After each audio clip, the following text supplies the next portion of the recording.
जो मैंने आपको बताया है, जो मैंने पढ़ाया है, उसके बारे में कोई क्लैरिफिकेशन, कोई सवाल आपके दिल में हो या कोई बात आपको समझ नहीं आई और आप चाहते हैं कि फादर जी ये बात दोबारा बता दें, मैं अभी मदद कर रहा हूँ जी।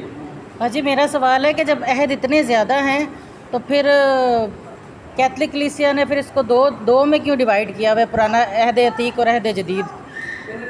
मतलब दो अहद क्यों बताए गए हैं हमें? दो इसलिए पुराना अहदनामा, नया अहदनामा, दो इसलिए बनाए हैं कि पुराने अहदनामे में सारे जो अहद प्रकट कर दिए ना।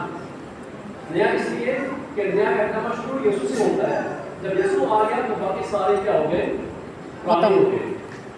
अब आपके पास अगर आप 9 जोड़े हों, शादी पे जाना है, शादी पे जाना है, मेरे को कपड़े को नहीं है, कॉमन क्वेश्चन मेरे को कपड़े को नहीं है। जब नया सूट आ जाएगा तो बाकी क्या हो जाएंगे,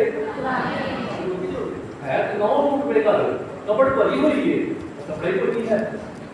जब तक नया सूट नहीं ना आना, वो नहीं, जब नया आ गया वो नया बन गया, बाकी सारे तो ऐसे जितने भी अहूद है ना, सारे अहद हैं, और फिर यीशु के आने के साथ वो सारे पुराने हो गए और सबको उन्होंने कंपाइल कर दिया, एक बना दिया सब।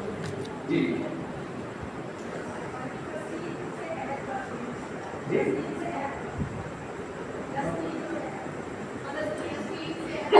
अच्छा, ये आप पढ़ना बंद जाके